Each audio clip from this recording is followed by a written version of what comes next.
Hey everyone, I'm John, aka Bellissimo, and I'm the product lead for personalization and events here on the League dev team. Let's not waste any time and get into some of the things that we have planned for 2021. With over 150 champions in League, there are a lot of mains to make skins for. So in 2020, we stepped up the number of skins that we ship each year in hopes that champion mains would no longer have to wait years between skins.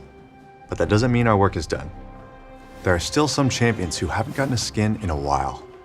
So this year, you can expect something for Fiddlesticks, Tom Kench, Corky, Camille, Galio, Lulu, Nautilus, Wukong, Nunu, Sejuani, Rumble, Yumi, and Twitch. If your favorite champion isn't on the list, don't worry. There are lots more to come as we plan to ship over 140 skins this year. This also includes some skins for our more popular champions, including Vayne, Caitlyn, and Blitzcrank.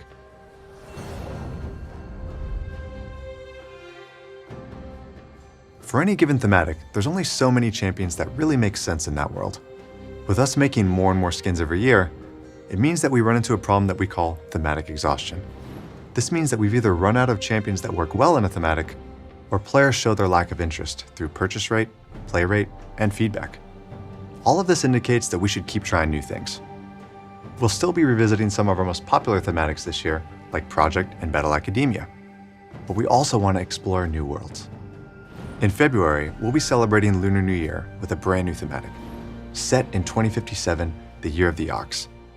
Lunar Beast is a world where futuristic cityscapes and ancient temples collide. High-fashion streetwear with a touch of traditional elegance is the style of this year's Lunar New Year celebration. Here's a first look at Fiora, Jarvan, and Alistar, who are all part of this year's Lunar Beast squad. If psychedelic retrofuturism in space is more your vibe, then good news. Our second major thematic of the year is Space Groove, an eccentric take on a sci-fi universe full of far-out fun and color.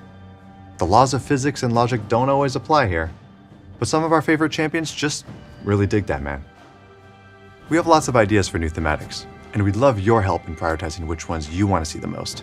So this week, we're holding a player choice vote between three thematics that we've been exploring, codenamed Monster Tamers, Crime City Nightmare, and Debonair 2.0. Monster Tamers is a world where champions harness powerful creatures from across Runeterra to challenge each other in high-stakes matches. In Crime City Nightmare, we focus on the crimescape that is Valorant City, where a street war takes a dark and horrifying turn, as a mysterious figure introduces those desperate for power to an ancient Cthulhu-inspired evil. Finally, we have Debonair 2.0. In a world where powerful elixirs grant extraordinary abilities, two rival clubs vie for power.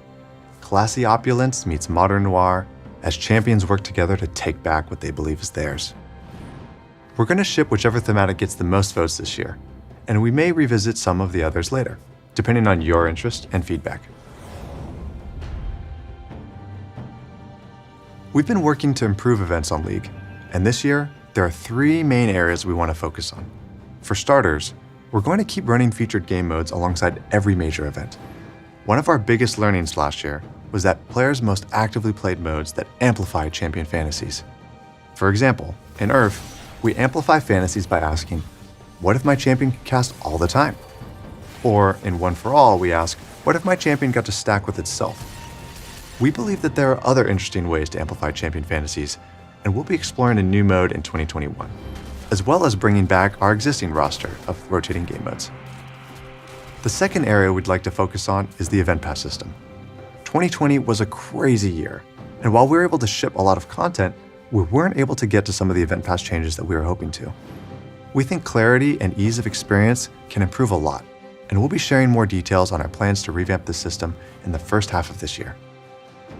Finally, one of the things that made Spirit Blossom stand out from other events was that it was centered around the lore of Runeterra.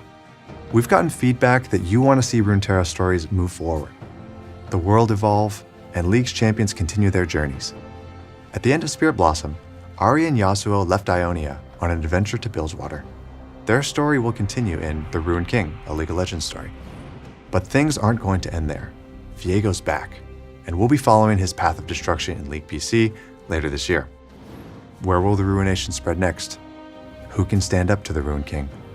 and who will fall. Thanks so much for watching. The only reason we get to do any of this cool stuff is because of your continued support. So on behalf of the League Dev team, thank you.